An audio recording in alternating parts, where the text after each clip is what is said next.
Scripture gives very little room or understanding or information concerning anything that's just beyond the fact that Joseph and Mary were looking for a particular level of hospitality, but it was unavailable to them.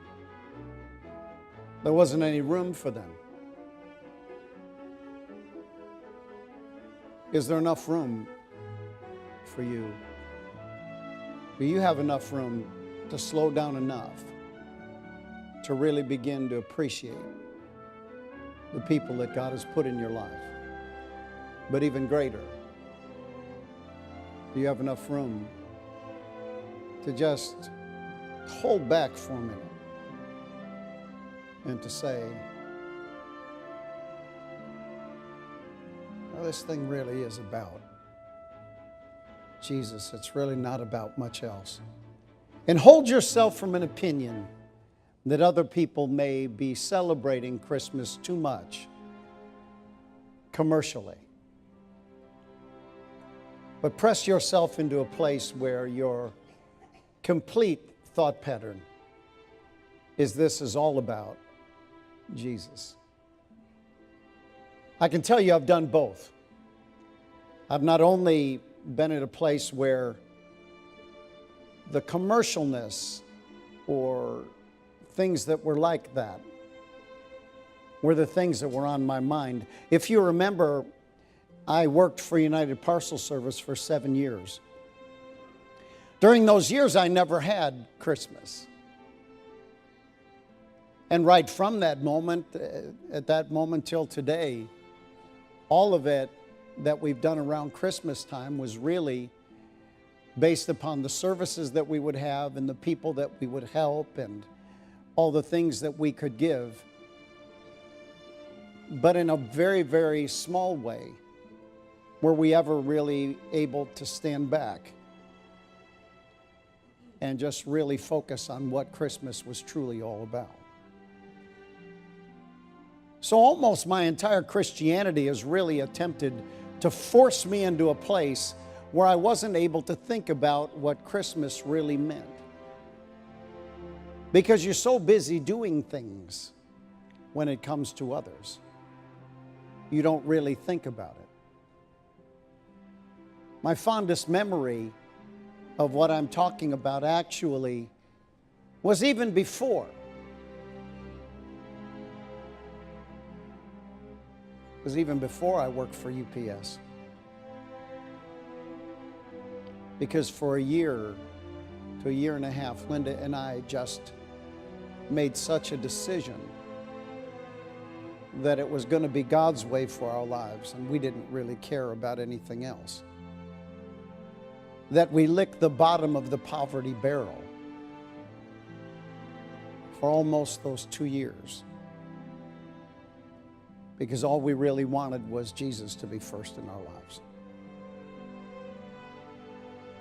So I do remember those Christmases where there was nothing else that was important except for Jesus being the thing that was important to me. It wasn't buying gifts. It wasn't seeing people. It wasn't, singing anything from Currier and Ives and getting myself a little bit of Old Spice with the Over the River and Through the Woods scene that was painted on the side. It wasn't that at all.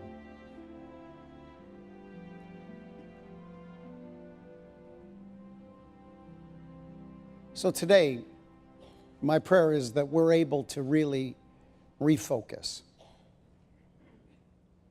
Because during these moments of refocus, you get your mind off of the things that you need to buy.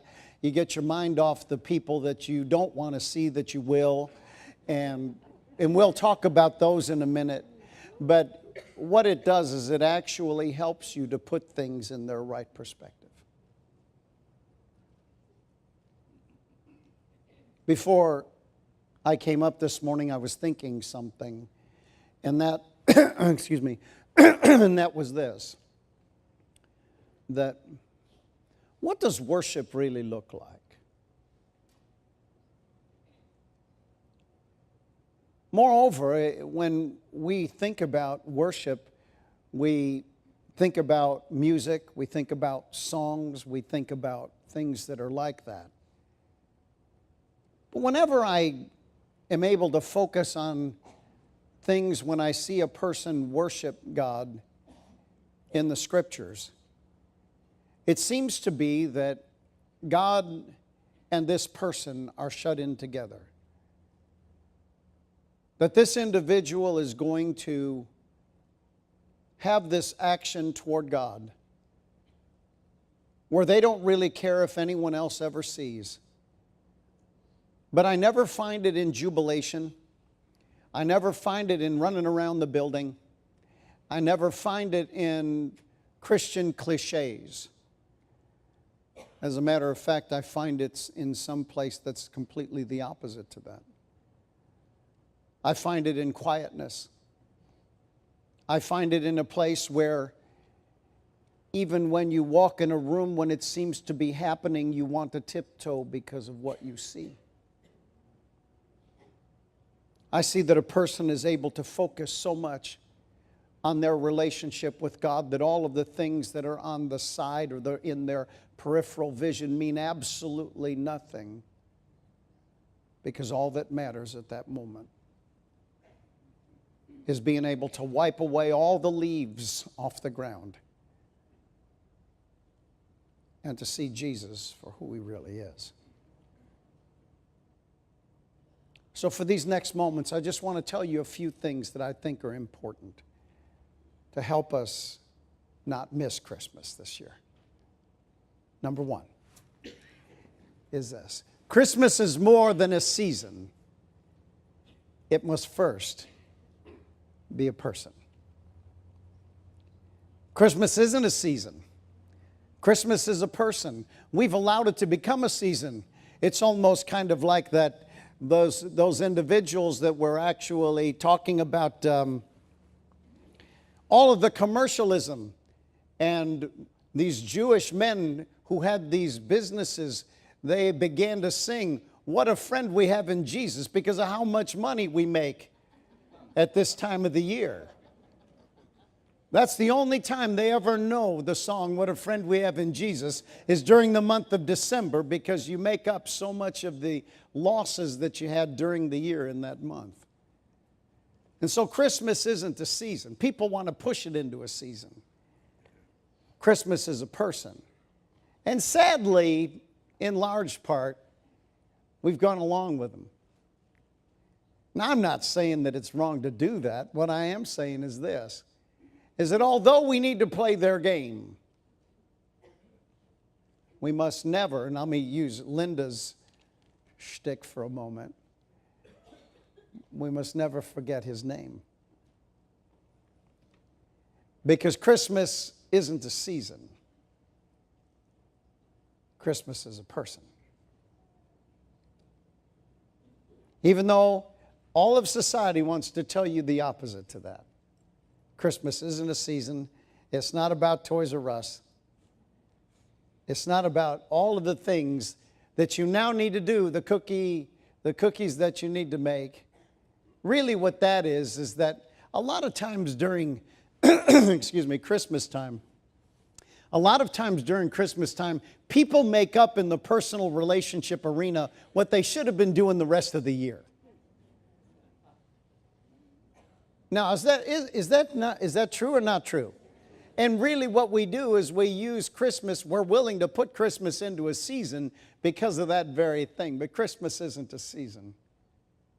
Christmas is a person. Number two, I think I'd like number two there. There we go. It is in giving, not receiving, that you'll receive God's greater blessing. Christmas as a person. What we know about that person was that God so loved the world that He gave.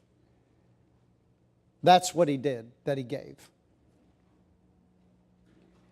I think what we do is that we make a huge mistake by believing that somehow, some way, there's some ugly admixture that goes into that whole idea about giving. But God was the one who initially did it. He was the one who at first gave. And so because of that, you need to realize this, that even if life wants to push you in a direction where what you do as you think about what you're going to get for Christmas, you really need to be thinking more about what you want to give at Christmas. But when you give, you first give yourself to Him. In the book of Acts, chapter 20, verse number 35, the Apostle Paul said these things, and this is so true for all of us, and we need to know this. He said, I have taught you, or I've shown you in every way by laboring like this, that you must support the weak, and remember the words of the Lord Jesus, wherein He said, it is better to what?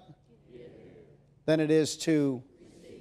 So if it's more blessed to give than it is to receive, the very thing He's telling us is that if you want to rack up the points in the giving arena or rack up at the points in the blessing arena, the thing to do is give. It's not to receive. Because Christmas is a what? And not a season. So you keep in mind that Christmas is a person. It's not a season. And then lastly, number 3, is that I want you to see this, because this one I thought might take a little bit more time. Slow down enough to be able to enjoy time with God and with those that love you. At first I thought, well, it might be good if what we did was we talked about making sure that you spend time with people that you love. And I think that that's a pretty common way that people would talk about it. But what's really important about Christmas as a person versus Christmas as a season is the fact that Christmas as a person wants you to be loved. And that's what He did for you. He loved you. So I believe it's very important for us to be able to spend time, peel it off and spend it with people that love you. Not just with people that you love. Because it's in spending that time with people that you love, or that love you, forgive me, with the people that love you, that you actually are going to have everything that you ever wanted given to you. You didn't want.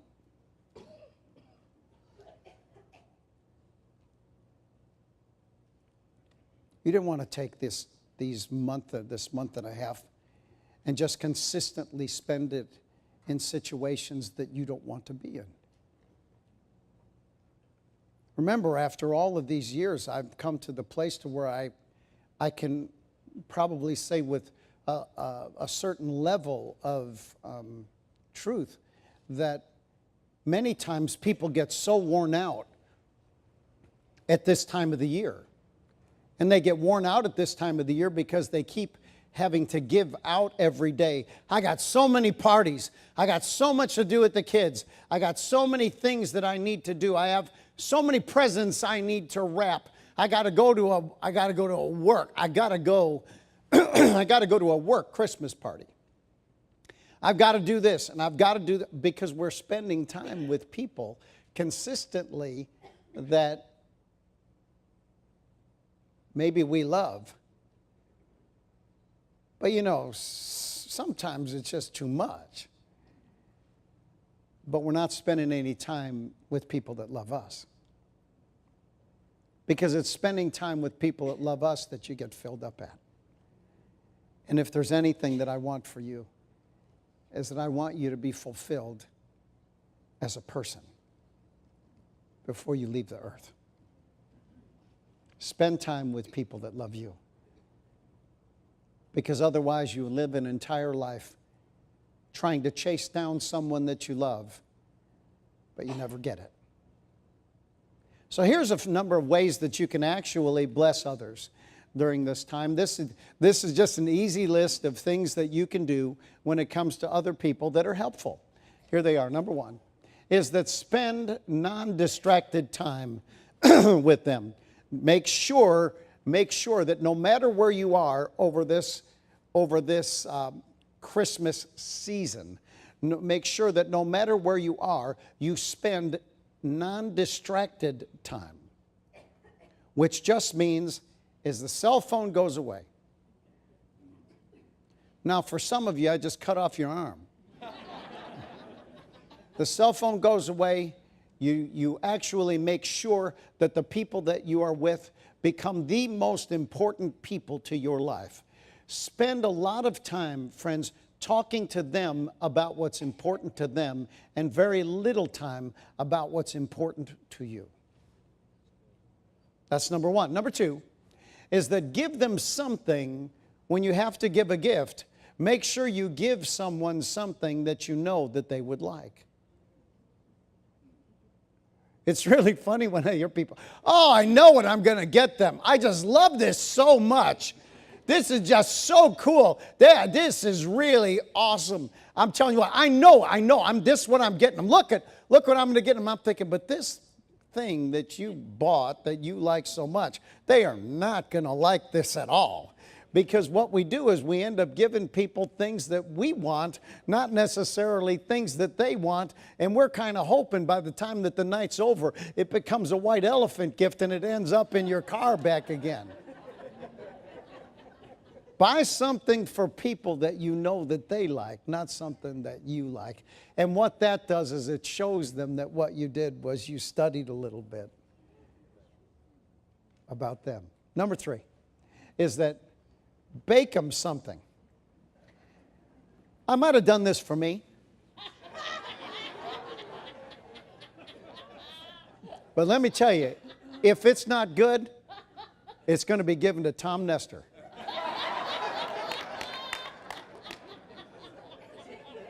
Because he eats anything.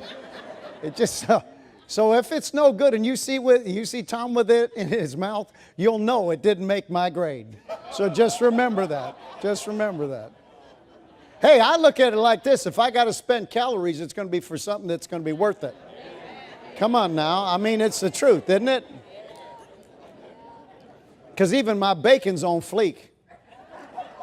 Some of you get that, some of y'all don't, but that's all right. Hang out there and get yourself an Urban Dictionary. You'll be just fine.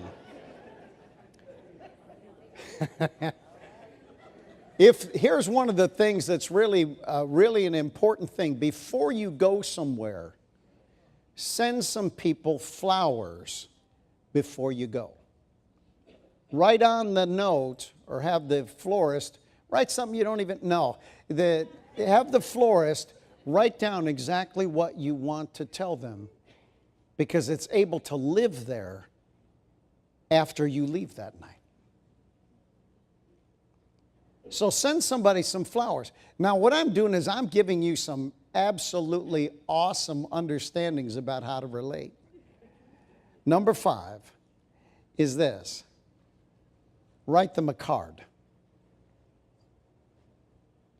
Do you know the cards that really touch me, I keep? I have stacks of things that I look at, things that mean something to me. So when a person is really thoughtful,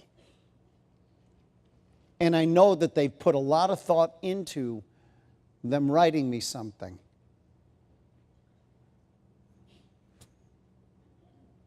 I have to look at it over and over and over again. Because a lot of times what happens is, back to back, excitement and disappointment is difficult to face. So you get rid of the disappointing letter.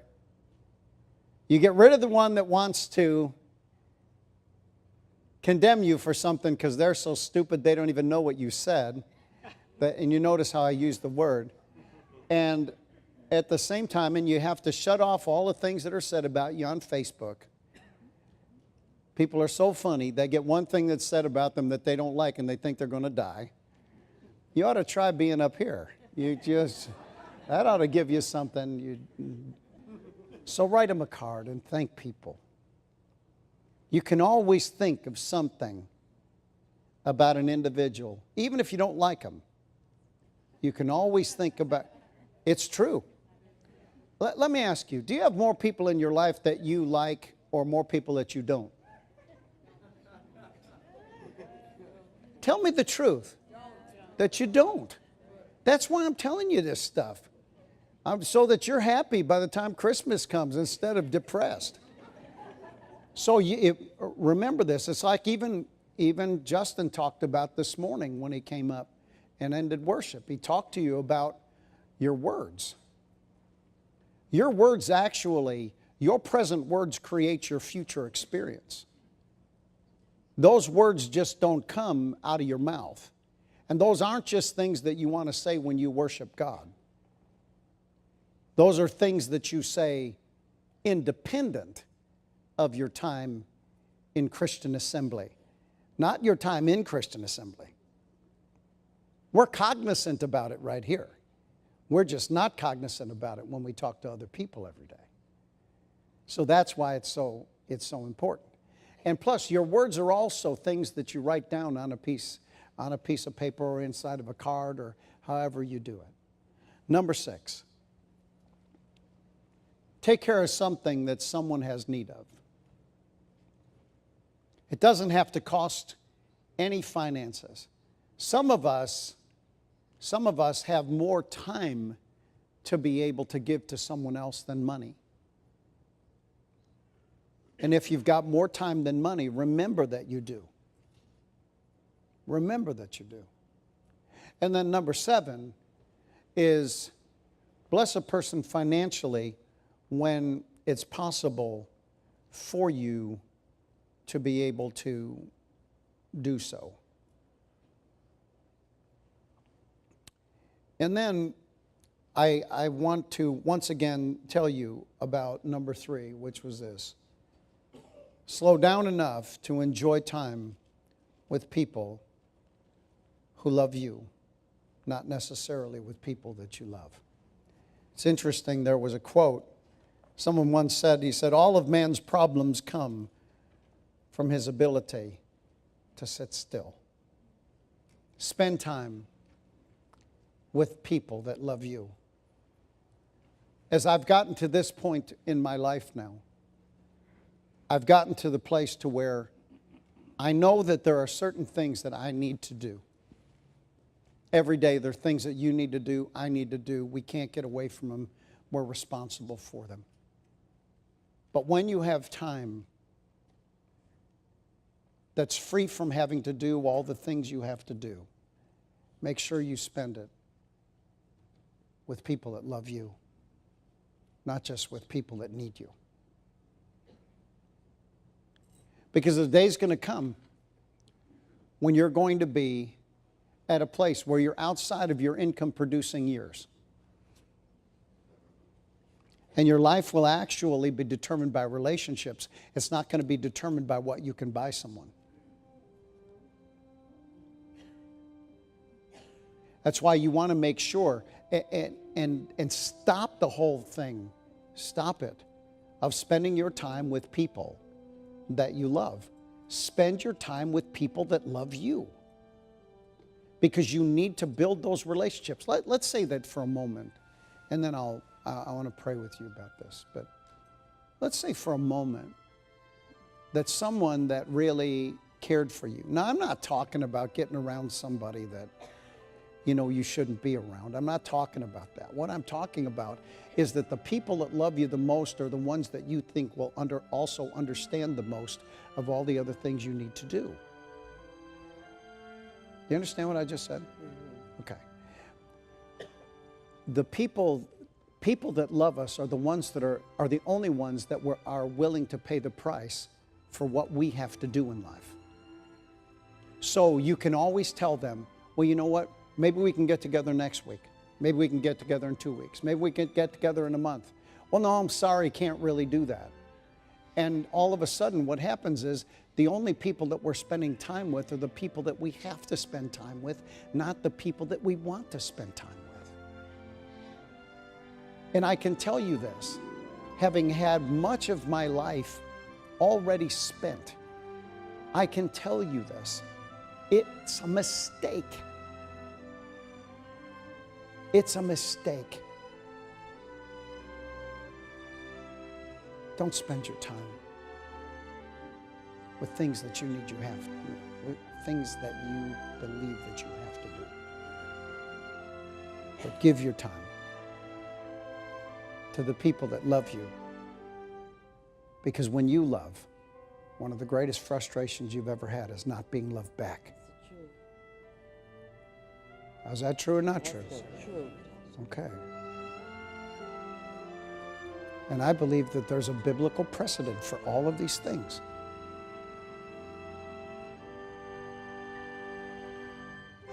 Christmas is a person. Help other people to experience that person. Not just experience a season. All this seasonal stuff's got to happen. You know, Toys R Us and Macy's, I get it, you know. It is in giving, not receiving, that you receive the greater blessing. It changes a lot of things. That you don't spend time with people you have to. You spend time with people that finally have achieved your presence for just a moment.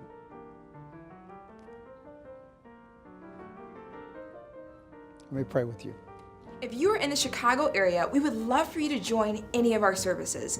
We have a 5 p.m. service on Saturdays, and on Sundays we have a 9:30 a.m. and 5 p.m. service. We also have midweek services on Wednesday at 7:15 p.m. at locations around Chicago and Northwest Indiana. To find out more about FHC, like us on Facebook or go to our website at fhclife.org. To partner with RTM, visit robthompson.org/partner or call our office at 708-614-6000. We look forward to seeing you very soon.